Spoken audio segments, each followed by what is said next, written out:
Good morning, student. Today we will discuss about the immune system of the body.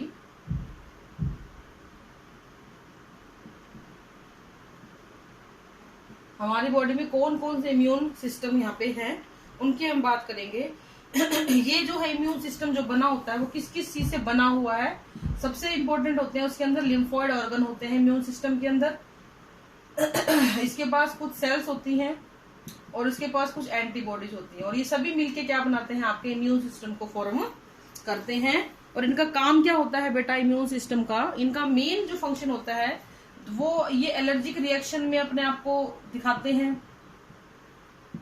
कोई organ transplant आप लोग कर लेते हो वहां पे ये अपने आप को दिखाते हैं,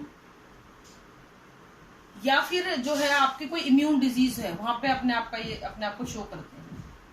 तो ये इन चीजों को लिए रिस्पॉन्सिबल होते हैं और ये तीनों मिलके ही आपका इम्यून सिस्टम बनाते हैं। So first of all we will discuss about the lymphoid organ. What are lymphoid organ?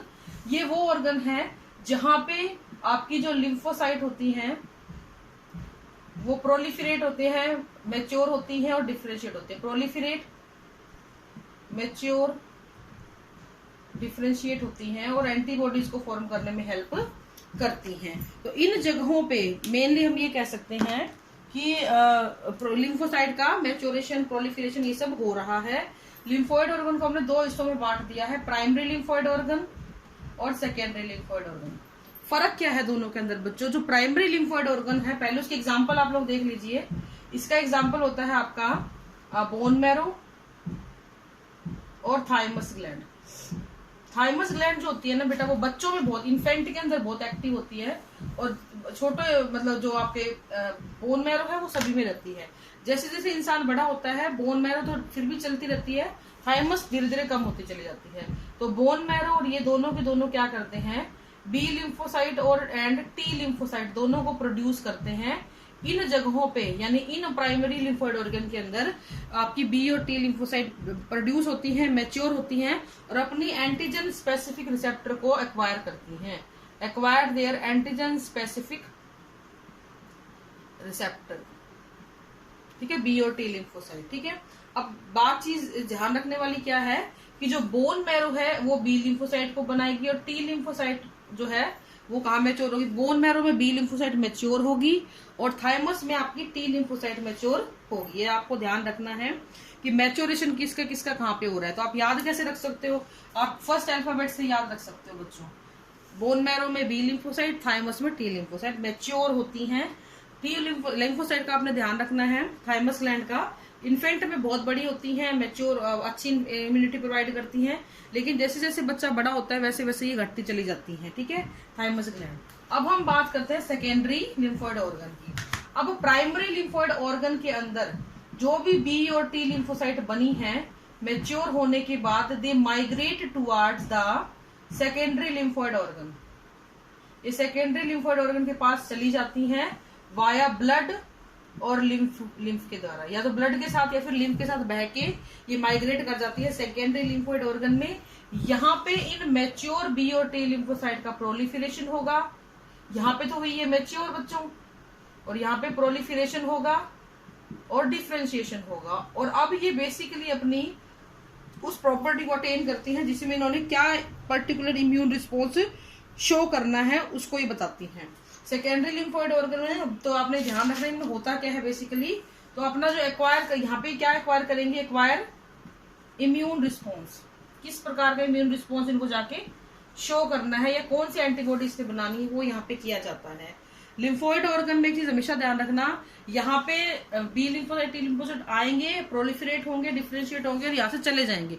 यहाँ पे ये स्टोर नहीं होते हैं, ये माइग्रेट करते रहते हैं, ये मैच्योर होते रहते हैं, माइग्रेट करते रहते हैं, जाते रहते हैं और जाएंगे कहाँ, थ्रू द ब्लड और लिम्फ अलग अलग ऑर्गन्स में चले जाते हैं। तो सेकेंडरी लिम्फोइड ऑर्गन के एग्जांपल मैं आपको बताऊं तो टॉन्सिल्स होते हैं जो आपके नेक रीजन में है, लिम्फ नोड होती हैं, इसके अलावा माल्ट होता है that is mucus associated lymphoid tissue, mucus associated lymphoid tissue होते हैं। इसके अलावा पेयर पैचेस होते हैं ये आपकी स्मॉल इंटेस्टाइन में पाए जाते हैं। तो ये कुछ आपके जो है, इसके अलावा स्प्लीन हो गया, प्लीहा जिसको बोलते हैं spleen, these are some tissues, lymphoid tissue, secondary lymphoid tissues. Okay, तो इस तरीके से प्राइमरी और सेकेंडरी लिम्फोइड टिश्यू इम्यूनिटी बढ़ाने में हेल्प करते हैं। अब हम नेक्स्ट टॉपिक है वो थोड़ा हटके है, that is vaccination and immunisation. Vaccination क्या होता है और इम्यूनाइजेशन क्या होता है? देखो ये बिल्कुल वैसे ही है जैसे आपको किसी ने कोई बात कही, ठीक है, कोई भी बात कही अच्छी या बुरी, आपके कानों में वो बात गई, अगर आपने दिमाग में उसको अच्छे से इंटरप्रेट किया तो उसके खिलाफ आपका क्या रिस्पॉन्स होगा, दैट इज, ठीक है। तो कान में बात का जाना वैक्सीनेशन, और उस बात के लिए आपका रिस्पॉन्स इम्यूनाइजेशन। ऐसे आप समझ सकते हो जैसे कि फॉर एग्जाम्पल कोई डिजीज है, कोई ऑर्गेनिज्म है, जैसे कोई एक ह्यूमन बॉडी है, इसके अंदर मैंने वैक्सीन इंट्रोड्यूस कराई। First of all you should know what is vaccine. Vaccine कुछ भी नहीं है बेटा, किसी भी पर्टिकुलर डिजीज के हीट किल्ड जर्म्स होते हैं। यानी आपको कोई भी डिजीज है, जैसे कोरोना की हम बात करें या किसी और बीमारी की हम बात करें, तो उस पर्टिकुलर डिसीज के जो जर्म्स होते हैं हीट किल्ड या बहुत ही वीक जर्म्स को हम लोग ले लेते हैं, और उन वीक जर्म्स को हम क्या करते हैं, इंट्रोड्यूस कर देते हैं किसके अंदर, एक ऑर्गेनिज्म की बॉडी के अंदर। और जैसे ही आप उसको इंट्रोड्यूस करते हो, that process is known as vaccination. इन वैक्सीनेशन की वजह से क्या होता है, कोई ना कोई रिस्पॉन्स बॉडी प्रोड्यूस करना शुरू करती है या एंटीबॉडी बनाने लगती है, that is known as immunisation. तो अगर आपने वैक्सीन को इंट्रोड्यूस करवा दिया, वैक्सीनेशन, और इंट्रोड्यूस करवाने के बाद जब आपकी बॉडी ने एंटीबॉडी बना ली तो उसको हम बोलते हैं इम्यूनाइजेशन। वैक्सीनेशन का जो प्रोसेस होता है वो इंडिविजुअल को प्रोवाइड करता है प्रोटेक्शन, ताकि वो विभिन्न प्रकार की बीमारियों से बच सके। प्लस इसका एक और फायदा होता है, ये मेमोरी सेल बना लेता है। ये हम आपको बता चुके हैं, इम्यूनिटी के अंदर बी और टी लिम्फोसाइट बन जाती हैं, जिसकी वजह से क्या होता है बेटा, your body get memory cell so that further attack can be prevented. जैसे कि जहर को जहर मारता है, बिल्कुल ऐसे ही एक बीमारी को मारने के लिए हम उसी बीमारी के एक वायरस को या उसके पैथोजन को यूज कर लेते हैं, बट डायरेक्टली नहीं। वो इतनी कमजोर कर दिए जाते हैं कि वो सिर्फ और सिर्फ एंटीबॉडी बना पाए, इसके अलावा आपकी बॉडी को कोई भी नुकसान वो नहीं पहुंचा पाए, ठीक है।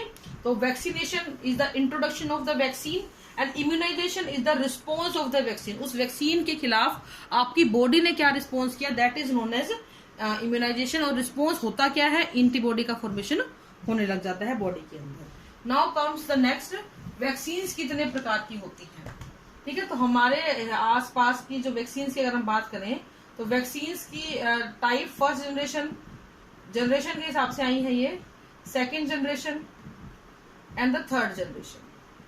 तो थर्ड जनरेशन अंडर प्रोसेस है, ट्रायल है। फर्स्ट जनरेशन वही जो हमारे पैदाइशी चलते आ रही है, बचपन से चलती आ रही हैं, बहुत सारे सालों से चलती आ रही है, जिसमें आप लोगों ने सेबाइनेटॉल बनाया था, स्मॉल पॉक्स की वैक्सीन बनाई थी। ये सारी पुरानी वैक्सीन जो पुराने कन्वेंशनल मेथड को फॉलो करती आ रही हैं। सेकेंड जनरेशन में हम लोगों ने हर्पीज के लिए और हेपेटाइटिस वायरस के लिए बनाई थी।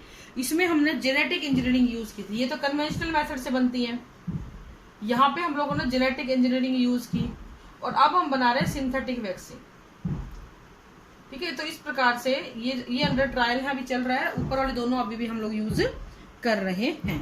तो this is all for today बेटा, thank you and have a nice day.